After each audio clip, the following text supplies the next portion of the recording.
میں عبد القادر جیلانی محی الدین جیلانی اچھا کل کائنات دا خالق اور مختار جد کو پینتن پاک جد کو پانچ نمازاں جد کو 30 پارے قرآن دے او محمد جی عائشہ صدیقہ اتنے ہے گی میرے گھر عائشہ ہے گی ہے گی دسو بسم اللہ الرحمن الرحیم۔ السلام علیکم ناظرین، میں آپ کا میزبان حمزہ حسن اور آپ دیکھ رہے ہیں ایٹ دی پوائنٹ۔ ناظرین، آج آپ کے ساتھ ایک بڑی افسوسناک خبر لے کے سامنے آیا ہوں۔ یہ خبر دیتے ہوئے مجھے خود بڑی تکلیف ہو رہی ہے۔ میں آپ کو اپنی کیفیت بھی نہیں بتا سکتا کہ اس وقت سوچ بھی نہیں سکتا بندہ کہ کچھ لوگ ایسے لوگ جو کتے بلے جو ہیں وہ اٹھ کے بکواس کرنے لگ جاتے ہیں، ہمارے نبی پاک صلی اللہ علیہ وآلہ وسلم کی شان میں غصاخی کرتے ہیں، ان کو برا بھلا کہتے ہیں۔ یہ لوگ کون لوگ ہیں اور ان کا مقصد کیا ہے اور یہ کیا ثابت کرنا چاہتے ہیں؟ فیصلہ آباد میں یہ دوسرا بڑا واقعہ 20 دن میں آپ کو بتاتے ہوئے میرے اندر روح جو ہے نا وہ اپنا کانپ رہی ہے۔ بھائی سے بات کرتے ہیں کہ فیصلہ آباد میں دوسرا بڑا واقعہ ہے، کیوں، کہ اس کے پیچھے مقصد کیا ہے لوگوں کا؟ السلام علیکم۔ وعلیکم السلام جی۔ کیا نام ہے آپ کا؟ میرا نام جی اپنا حکیم ارشد محمود ملک۔ اچھا، مجھے ارشد بھائی بتائیں کہ فیصل آباد میں دوسرا بڑا واقعہ ہے کہ ہمارے نبی پاک صلی اللہ علیہ وآلہ وسلم جن کی شان سب نبیوں سے افضل ہے، جن کے بعد نہ کوئی نبی آنا ہے اور نہ ہی تا حیات آئے گا، ان کی شان میں گستاخی کرتے ہیں۔ دوسرا بڑا واقعہ ہے فیصل آباد میں 20 دن کے اندر۔ بسم اللہ الرحمن الرحیم۔ اس میں مجھے تو خود آپ انٹرویو کر رہے ہیں تو لیکن مجھے اب بار بار یہ بات بتاتی ہوئی ویسے ہی میرے بھی پاؤں میں جان نہیں رہتی، جسم بے جان ہو جاتا ہے۔ اس پہ کچھ بیان کرنے کو ویسے ہی دل نہیں کرتا۔ جو کچھ ہو چکا ہے، جو اس دن واقعہ ہو چکا ہے، لیکن پھر بھی لوگوں کو انفارم کرنا ہے، لوگوں کو حقیقت میں پتہ چلنا چاہیے۔ دور دراز لوگ بیٹھے ہوئے ہیں، ابروڈ میں ہیں لوگوں کو پتہ نہیں ہے، کچھ لوگوں کو کہ اصل میں حقیقت کیا ہے، اور جو لوگ ویسے دین سے دور ہیں ان کو تو بالکل ہی نہیں پتہ، وہ ان چیزوں کو تو ویسے ہی کامن لیتے ہیں کہ یہ عام سی بات ہے۔ جیسا کہ میں بار بار یہ لوگوں کو بتا چکا ہوں کہ میں تو صرف اس بات کو جانتا ہوں کہ اللہ تعالیٰ نے قرآن پاک میں اپنی نبی کی جس طرح شان بیان فرمائی ہے کہ اللہ تعالیٰ پسند نہیں فرماتا کہ کسی کی آواز نبی کی آواز سے بھی بلند ہو۔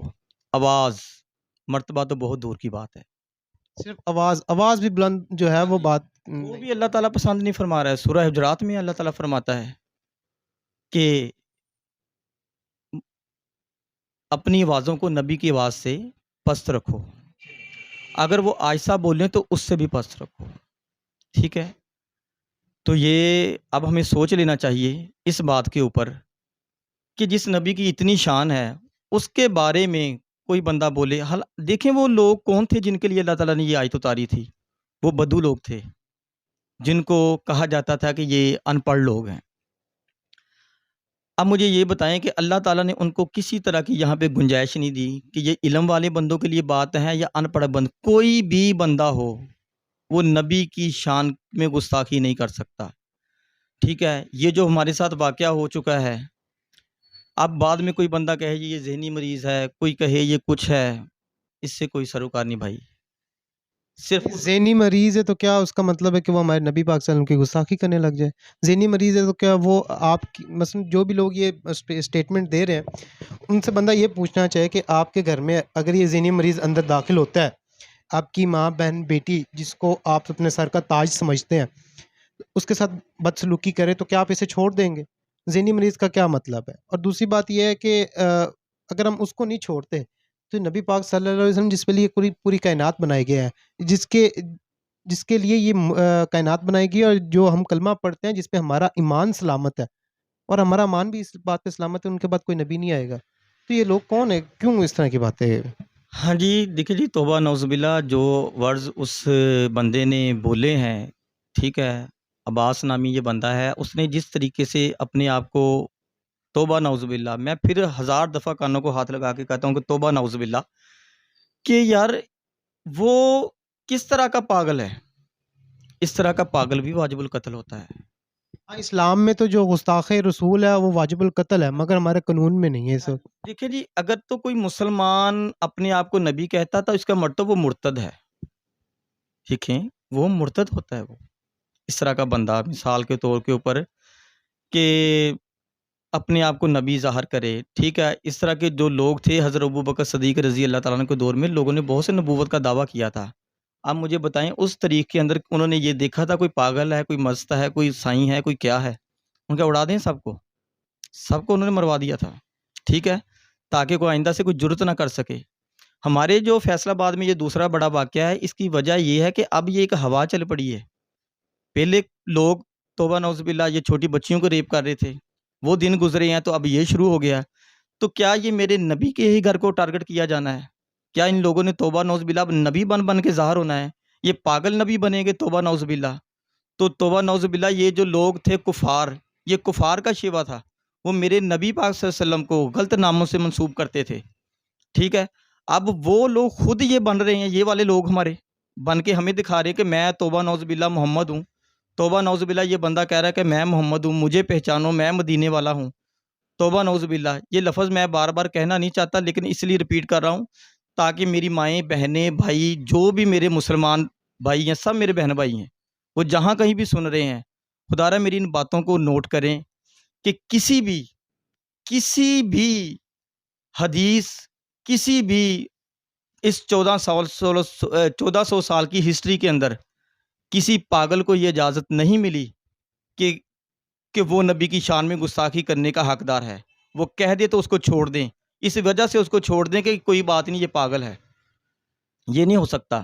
اب یہی پاگل آپ کے گھروں میں آ جائے، یہی پاگل آپ کے گھر کے اندر گھس جائے، آپ ڈنڈوں سے ماریں گے بھائی، سر پھوڑ دیں گے اس کا، ٹھیک ہے۔ ہم نے تو کیا ہی کچھ نہیں، ہم تو بالکل امن و امان سے رہے ہیں۔ ہم نے 15 پہ کال کی ہے، قانون کا سہارا لیا آپ نے؟ ہم نے قانون کا سہارا لیا، بالکل۔ ہم نے 15 پہ کال کی ہے، وہ بر وقت پہنچے ہیں، ان ٹائم پہنچے ہیں۔ اس بندے کو اریسٹ کیا گیا ہے، تھانہ کے ایس ایچ او تھے اپنا ارسلان باری صاحب، وہ سب سے پہلے حاضر ہوئے ہیں۔ انہوں نے آ کے اپنا دو اپنے اہلکار بھیجے، اہلکار کے ساتھ انہوں نے اس کو اریسٹ کیا ہے۔ مطلب کہ پولیس نے آپ کے ساتھ پورا تعاون کیا؟ پورا تعاون کیا، ہر مسلمان اس بارے میں تعاون کر، بلکہ وہ ایس پی صاحب ارتضیٰ صاحب خود آئے ہیں، ٹھیک ہے، ڈی ایس پی صاحب آئے ہیں، اپنا ادھر سے اپنا سارے محکموں سے آئے ہیں پولیس کے، انہوں نے ہم سے آ کے بہت کوآپریٹ کیا۔ انہوں نے کہا جی اس کو ہم بندے کو پوری سزا دلوائیں گے، پوری طریقے سے دلوائیں گے، ہمارا اس سے کوئی، ہمارا ایمان پہلے ہے، خود انہوں نے کہا ہمارا ایمان پہلے ہے، تعلق کا کوئی تعلق نہیں کسی کے ساتھ، تعلق وہی ہے جو نبی سے تعلق ہے، جس کا نبی سے تعلق نہیں اس کا ہمارے ساتھ کوئی تعلق نہیں۔ جو لوگ یہ کہتے ہیں کہ جی یہ لوگ پاگل تھا، یہ بندہ پاگل تھا، پاگل کہاں سے تھا؟ وہ تو دلیل دینے کی کوشش کر رہا تھا۔ آپ ویڈیو آپ کو ساتھ دیکھیں، ویڈیو آپ سنیں، وہ تو بیان کر رہا تھا، وہ تو ایک قرآن پاک کی آیت پڑھ رہے تھے، وہ قرآن پاک کی نہیں ہے، وہ ایک حدیث ہے جس کی وہ عربی پڑھ رہے تھے۔ تو اگر وہ پاگل تھا تو اس کو سارے وہ دلیل کیسے دے رہا تھا؟ اگر وہ پاگل تھا تو اس کو پتہ کیسے تھا سارے رشتوں کے بارے میں؟ اگر وہ پاگل تھا تو اس کو قرآن پاک کی اس طرح سے ان کو ثابت کرنے کی کوشش کیوں کر رہا تھا؟ اگر وہ پاگل تھا اس کے گھر والے اس کو سنبھال کے کیوں نہیں رکھتے؟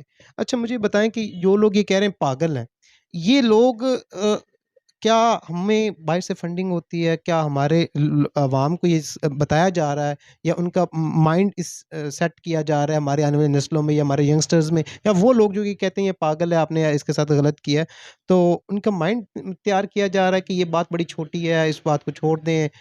اس کے لیے، اس کے بارے میں آپ کا کیا خیال ہے؟ دیکھیے جی، اس کو تو انویسٹیگیٹ جو ہے نا وہ تو اصل میں ادارے ہی کر سکتے ہیں، ٹھیک ہے، اور وہ اس طریقے سے کہ وہ دیکھیں، ہم تو اس جگہ تک نہیں پہنچ سکتے جہاں تک اداروں کی رسائی ہے، وہ ان چیزوں کو دیکھیں کہ ان لوگوں کے پیچھے کون ہے، ٹھیک ہے، اور لازماً ان کے پیچھے کوئی نہ کوئی ہوتا ہے۔ اگر بالفرض نہیں بھی ہوتا، ہمارا یہ بھی تعلق کوئی نہیں ہے کہ ان کے پیچھے کوئی ہے یا نہیں ہے۔ اگر ہے تو اداروں کا کام ہے وہاں تک پہنچیں، اگر نہیں ہے تو تب ان تک بھی پہنچیں، ان کی فیملیز تک پہنچیں، ان سے پوچھیں کہ اس طرح کے لوگوں کو آپ کس طرح آپ نے باہر نکال دیا کہ نبی پاک صلی اللہ علیہ وسلم کی شان میں گستاخی کرتے پھرے، ام المومنین حضرت عائشہ رضی اللہ تعالیٰ عنہ کی شان میں گستاخی کرتے پھریں، اولیاء کرام کی شان میں گستاخی۔ عبد القادر جیلانی کہہ رہا ہے اپنے آپ کو توبہ نعوذ باللہ کہ مجھے عبد القادر جیلانی مانو، میں عبد القادر جیلانی ہوں، تو توبہ نعوذ باللہ وہ اپنے تمام الفاظ دیکھیں۔ یہ ایک بات ہو رہا ہے، حسن صاحب غور کیجئے گا، اس بندے سے جب دوبارہ پوچھا گیا، جب ہم اس کا ویڈیو کلپ بنا رہے تھے کہ جو تم نے باہر الفاظ، اس وقت تو ہم نے ویڈیو نہیں بنائی تھی، تو اچانک آ کے انہوں نے کہہ دیا، تو ویڈیو کیسے بندہ بناتا؟ ہاں جی، تو اس نے وہ جب اس نے باہر جو کچھ کہا، جب ہم نے اسے کہا کہ تم نے یہ کچھ باہر کہا تو اس نے کہا میں بالکل اس پہ قائم ہوں. اگر وہ اتنا ہی زیادہ شدید پاگل ہے، وہ اس کو تو ہوش ہی نہیں ہوتا کہ میں نے، وہ کہتا آگے سے پھر یہ کہہ دیتا کہ میں نے کیا کہا، مجھے کیا پتا. اگر مائنڈلی طور پہ وہ سیٹ نہ ہوتا تو وہ اس طرح کے الفاظ استعمال کرتا. یعنی کہ وہ ہماری یہ بات اس کے تقریباً 10 سے 15 منٹ بعد کی بات ہے. وہ 15 منٹ کے بعد وہ اس بات کو جاری رکھ رہا ہے کہ ہاں میں اس بات پہ قائم ہوں. اب وہ ویڈیو کلپ بھی دیکھ سکتے ہیں تو جب اس سے پوچھا جا رہا ہے. ٹھیک ہے، پھر بہرحال ہم ادارے آئے ہیں، وہاں گئے ہیں. باقی یہ جو کہہ رہے ہیں نا کہ ان کی پیچھے کون ہے یا اس طرح کے یہ چیزیں ہو رہی ہیں، اس میں بھائی صاحب یہ ہے کہ ہمارے پاس دین کی کمی بہت زیادہ ہے. ہماری اسکول یونیورسٹیز کی سطح کے اوپر دین کو لانا پڑے گا، قرآن کو سکھانا پڑے گا، دینی تعلیم لوگوں کو دینی پڑے گی. ٹھیک ہے، لوگوں کو مسئلے مسائل سمجھانا پڑیں گے. لوگوں کو ابھی تک تو یہ پتہ ہی نہیں ہے کہ دین ہمارا کیا ہے. وہ اس کو بہت ایزی لے رہے ہیں. اس میں کوئی شک نہیں ہے، دین آپ کو بہت رائے دیتا ہے. ان مسلمان کے لیے اس نے بہت رعایت رکھی ہے. یہ کوئی مشکل دین نہیں ہے. ایسے نہیں کہ نبی پاک صلی اللہ علیہ وسلم نے اتنے لوگوں کو مسلمان کرنے، ان کی شان دیکھ کے، ان کے اخلاق کو دیکھ کے تو لوگ مسلمان ہوئے. وہی کام ان کے صحابہ نے کیا، وہی کام تبع تابعین نے کیا، وہی ایک کام اولیاء کرام نے کیا. یہ چیزیں درجہ اپنا نسل در نسل چلی ہیں. ٹھیک ہے، یہ چیزیں ان لوگوں نے دین، جب تک یہ لوگ تھے تو دین صحیح چل رہا تھا. اب ہمارے ہاں سے یہ دین کھینچ لیا گیا ہے. ہمیں صرف ہماری ملک کے حالات اس طریقے کے کر دیے گئے ہیں کہ آج کوئی لوگ گستاخی کرتے ہیں نا تو اس میں سے 100 150 500 بندہ اکٹھا ہو کے احتجاج کر دیتا ہے. دوبارہ اس کو بلائیں، اس کے پاس ٹائم نہیں ہے. بھائی وہ روٹی کا انتظام کر رہا ہے، وہ کھانے پینے میں لگا ہوا ہے، اس کو دین کی فکر نہیں ہے. اس کے لیے وہ کہتا ہے یار چھوڑیں، اس نے ایسے کر دیا، چلو اس کا قصوروار کون ہے کہ روٹی کے پیچھے؟ کیا اس میں ہماری حکومت جو ہے وہ قصوروار ہے؟ کیونکہ یہ لوگ جو ہیں وہ اس وقت ملک چلا رہے ہیں جو کہ اسلام پہ بننے والا ملک ہے، جس کا نام اسلامی جمہوریہ پاکستان ہے، جس کا مطلب لا الہ الا اللہ ہے. جن پہ اور لا الہ الا اللہ بننے پہ، لا الہ الا اللہ محمد رسول اللہ کے نام پہ بننے والا یہ ملک، جس میں اسلامی قانون ہی نہیں ہے، جہاں پہ بے حرمتی ہوتی ہے، واجب القتل ہے، مگر وہ قانون میں نہیں ہے. قانون اس کو کہتا ہے جی ہم اپنا ایک طریقہ کار چلائیں گے. پتہ نہیں یہ کیوں ہے، جب ہمارے نبی پہ، ہمارے نبی کے اوپر بات آ رہی ہے اور اس پہ ہم کہتے ہیں ہم کوئی تحقیقات کریں گے. کس لیے؟ دیکھیں جی، جو تو اب اس میں اب سیاسی بات ہم ایڈ کرتے ہیں تو میں سیاسی بات نہیں ہے، دیکھیں نہیں اچھا، یہ بتانا چاہ رہا تھا کہ ہماری جو کوئی بھی گورنمنٹ آتی ہے نا، وہ تو ہمارے ملک کی معیشت کے پیچھے لگی ہوتی ہے. جی مقروض ہو گیا، مقروض ہو گیا. ٹھیک ہے جی، حالات ایسے ہیں. ٹھیک ہے، کوئی کوئی اپنے ہر کوئی اپنے طریقے سے ملک کو چلانے کی کوشش کر رہا. ہم یہ نہیں کہتے کہ اس میں خان صاحب یہ کر رہے ہیں، ہم یہ نہیں کہہ رہے کہ نواز شریف یہ کر رہا ہے، شہباز شریف یہ کر رہا ہے، زرداری صاحب یہ کر رہے ہیں. وہ کام جو ان کی حد تک ہے وہ اپنے طریقے سے جس طریقے سے لگے ہیں، لیکن وہ اسلام کے لیے نہیں ہیں، وہ ملک کے لیے لگے. لیکن ہماری بہت سی دینی جماعتیں وہ تمام مسالک سے ہیں. میں ان کو اپریشیٹ کرتا ہوں، جو لگے وہ ہر مسئلے کے ایک جیسا نہیں ہے. ٹھیک ہے، سب میں اپنی اپنی تنظیمیں بھی ہیں. ٹھیک ہے، تمام مسالک میں سے بہت سی تنظیمیں ایسی ہیں جو کہ ہمارے دین کو بہت اچھے طریقے سے لے کے چل رہی ہیں، لیکن ان کو سپورٹ نہیں ہے. سیدھی سی بات ہے، ان لوگوں کو سپورٹ نہیں ہے. وہ چاہ رہے ہیں کہ ہمارے ملک کے اندر دین نافذ ہو. ٹھیک ہے، ہماری گورنمنٹ بھی جب کوئی بھی ہوتی ہے تو وہ دین کی باتیں ضرور کرتی ہیں، لیکن امپلیمنٹ نہیں ہوتا. چاہتے سارے ہی ہیں. ٹھیک ہے، چاہتے سارے ہی ہیں کہ ہمارے ملک کے اندر دین ہو، لیکن دین ہمارے اوپر ہو یہ ذرا مشکل ہوتا ہے سب کے لیے. ملک میں ہو، ہمارے اوپر نہ ہو، یہ اس کے ذرا گھبراتے ہیں. تو جب ہمارے اوپر دین آنا تو پھر آپ کو پتہ ہی حسن صاحب کہ جب ہمارے اوپر آنا تو پھر ہم سچ بھی بولیں گے، ہم جھوٹ سے بھی بولیں گے، ہم ملاوٹ سے بھی بچیں گے، ہم لوگوں کو اچھی بات کہیں گے اور اچھی بات کا لوگ ساتھ دیں گے. بات وہی ہے کہ اگر کوئی کسی چیز کے مطالبے کوئی سٹرائک کرتا ہے تو کتنے لوگ کس کے ساتھ چلتے ہیں. جبکہ ہمارا تو اسلام یہ کہتا ہے، ہمارا قرآن یہ کہتا ہے کہ جب کوئی حق پہ ہو تو اس کے اے مان والوں کے ساتھ کھڑے ہو جاؤ. ٹھیک ہے، اور مظلوم کا ساتھ دو. ٹھیک ہے، میں اب یہی اسی بات پہ آنے لگا ہوں کہ یہ جو کچھ ہوا یہ بہت برا ہوا ہے. ٹھیک ہے، تو ہمیں چاہیے، اداروں کو چاہیے کہ اس طرح کے لوگوں کو پکڑیں. اگر ان کو کسی طرح کی فنڈنگ ہے، اگر ان کو پیچھے سے کوئی ہے تو ان کی ہسٹری دیکھیں، ان کی ہسٹری چیک کریں. یہ لوگ پہلے کیا تھے، یہ سال پہلے کیا تھے، 2 سال پہلے کیا تھے، یہ کس طرح اس چیز میں ان ہوئے، کب انہوں نے ذہن میں سوچا کہ اس طرح کے پاگل پن کی چیزیں کر کے تو ہم نے اس کے بعد نبوت کا دعویٰ کرنا. کیا ان کے لیے پاگل، مجھے ایک چیز کی سمجھ نہیں آتی ہے، تھوڑے سوچنے والی بات ہے، پاگل ہونے کے بعد صرف نبوت کا ہی دعویٰ ہوتا ہے؟ کوئی یا اور کوئی بات نہیں کوئی ہوتی؟ اور دعوے بھی تو ہو سکتے ہیں نا، سوچنے والی بات ہے ذرا، کہ آخر بندہ پاگل، جب ہمیں کہا جاتا ہے یہ بندہ پاگل ہوگا تو نبوت کا دعویٰ تو آپ کو نہیں لگتا کہ اس طرح کی یہ حرکتیں کر کے ان کو کوئی فنڈنگ کرتا ہے اور بعد میں جب یہ کوئی سامنے آتے تو یہ پاگل پن کی چادر میں لپٹنے کی کوشش کرتا ہے؟ یہ بات میں نے آپ کو شروع میں بتائی تھی کہ اس کو انویسٹیگیٹ کر کے اداروں کا کام ہے ہم تک پہنچائیں، وہ ہمیں بتائیں، ہم نے تو یہ بات کہ وہ ہمیں بتائیں کہ یہ ایسے ہوا تھا۔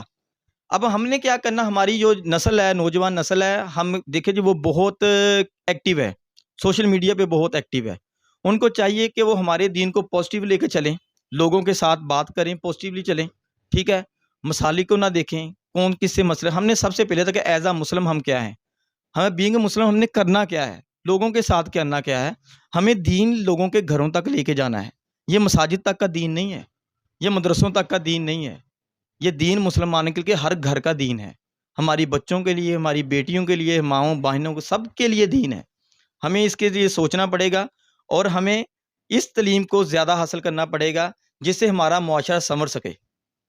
اچھا وہ پاگل ہے جو کچھ بھی ہے، مگر نبی پاک صلی اللہ علیہ وآلہ وسلم کی شان میں گستاخی کسی بھی طرح سے قبول نہیں ہے، اور ہم اپنے اداروں سے ریکویسٹ کرتے ہیں جو بھی ہمارے ادارے ہیں وہ انویسٹیگیٹ کریں کہ یہ لوگ کون ہیں، یہ کس طریقے سے ان کو کیا واقعی فنڈنگ ہوتی ہے، کوئی ان کو باہر سے چلا تو نہیں رہا، ہمارے ینگسٹرز کا مائنڈ جو ہے مائنڈ سیٹ تو نہیں کیا جا رہا کہ کوئی اتنی بڑی بات نہیں ہے، اسی طرح سے لوگ جو ہیں وہ آہستہ آہستہ مائنڈ سیٹ کرتے ہیں اور پھر ایک دم سے اس طرح کے واقعات جو ہیں وہ ہوتے ہیں۔ ہم اپنی حکومت سے بھی جو ہے ریکویسٹ کرتے ہیں کہ برائے مہربانی یہ اسلام پہ بننے والا ملک ہے، اس پہ اسلام کا کوئی ایک قانون نافذ کر دیں، وہ قانون نافذ کر دیں جو نبی پاک صلی اللہ علیہ وسلم پہ، اس کے علاوہ اس سے بڑھ کے تو ہمیں کچھ نہیں ہے نا، اس کی شان میں کوئی گستاخی کرے تو اس کو شرعام اڑا دیا جائے۔ یہ تو اسلام میں ہے کہ قتل کر دینے سے کوئی واجب القتل ہے، کوئی مسئلہ نہیں ہے، اور اگر اسلام کا ایک آدھا قانون اور نافذ ہو جاتا ہے جیسے کہ چوری ڈکیتی ان سب چیزوں پہ ہوتے ہیں، اگر یہ کہہ دیا جائے، یہ قانون بنا دیا جائے کہ اگر کوئی چوری ایگزامپل کے طور پہ چوری کرتا ہے تو اس کے ہاتھ کاٹ دیے جائیں گے، اور اگر دو تین بندوں کے ہاتھ کٹ جائیں تو میں امید یہ 100% میں گارنٹی دیتا ہوں کہ اگر اس طرح کا قانون بنتا ہے اور اس پہ امپلیمنٹ ہوتا ہے تو وہ وہاں پہ چوری ختم ہو جائے گی، وہاں ایک قتل و بات غارت ختم ہو جائے گی۔ جی کیا ایک کہنا؟ بات میں اس میں اور ایڈ کر دوں کہ جس طرح پولیس نے ایکشن لیا ہے، جتنی جلدی انہوں نے اس کو کاروائی کی، جتنی جلدی اریسٹ کیا، اور میں چاہتا ہوں اتنی ہی جلدی اس کو سزا بھی دی جائے، تمام لوگوں کو سزا بھی اتنی ہی جلدی دی جائے تاکہ مسلمانوں کو سکون پہنچے، ان کو ذہنی طور پہ سکون ہو کہ اس طرح کے لوگوں کے لیے آگے آنے والا فیوچر ان کے لیے ٹھیک نہیں ہے، تاکہ وہ اس طرح کی حرکات سے باز رہیں۔ جی ہاں بالکل، اس پہ فوراً ایکشن ہونا چاہیے، اور ہمارے قانون کے اداروں کو چاہیے کہ اس کو جلد سے جلد سخت سزا دیں تاکہ جو مسلمان جن کے دل میں غبار ہے، جو غصے میں ہے، ان کو پتہ ہو کہ اگر کوئی بھی ہمارے نبی پاک پہ بات کرتا ہے تو ہمارے قانون جو ہے وہ ایکٹیو ہے، وہ اس کو سزا دیتے ہیں، اور ہم کسی بھی طرح سے اپنے نبی پاک صلی اللہ علیہ وسلم کی شان میں گستاخی ہرگز برداشت نہیں کریں گے۔ اس بھائی سے بات کرنا یہ سب کو پتہ ہے، ایک کلپ چلا گیا ہے، کچھ لوگ یہ کہتے ہیں کہ اچھا اس نے گستاخی کر دیا، بار بار اس پہ بات کر کے جو ہے اس مسئلے کو اچھال رہے ہیں، آپ یہ ہیں، آپ وہ ہیں، تو یہ آگاہ کیا جا رہا ہے جو ہمارے ملک سے باہر لوگ بیٹھے ہیں کہ یہ آپ اسلام کو دیکھیں، آپ اسلام کو پڑھائیں، اپنے بچوں کو، اپنے بہن بھائیوں کو اسلام کی تعلیم دیں، تربیت کریں، اس کو صحیح اور غلط کی تمیز دیں تاکہ وہ گمراہی کی طرف نہ جائیں، وہ صراط مستقیم پہ چلنے کی توفیق ہے۔ اور اسی کے ساتھ ہمیں بھی اللہ جو ہے، ہم بھی گنہگار ہیں، فرشتے تو کوئی بھی نہیں ہوتا، ہم بھی گنہگار ہیں، مگر اللہ تعالی ہم سب کو اپنے راستے پہ چلنے کی توفیق عطا فرمائے، اور آپ سب سے یہ ریکویسٹ ہے کہ اس ویڈیو سے زیادہ شیئر کریں تاکہ جو ہماری ینگسٹر ہے، جو ہماری یوتھ ہے، یا جو لوگ اس کو غلط نہیں سمجھ رہے، وہ معمولی سی بات سمجھ رہے ہیں، ان کو پتہ چلے کہ نبی پاک صلی اللہ علیہ وسلم کی شان میں گستاخی جو ہے وہ کوئی چھوٹی اور معمولی بات نہیں ہے۔ صرف ویڈیو کو زیادہ سے زیادہ شیئر کریں تاکہ سب تک پہنچے اور سب لوگ جو ہے وہ اپنے نبی پاک صلی اللہ علیہ وسلم کی شان میں گستاخی نہ کسی کو کرنے نہ دیں، اور تعلیم جو ہے قرآن کی تعلیم حاصل کریں، صحیح اور غلط کی تمیز حاصل کریں۔ اسی کے ساتھ اپنے میزبان کو دیں اجازت، ملتے ہیں کسی اور ویڈیو میں، دعاؤں میں یاد رکھیے گا۔ اللہ حافظ۔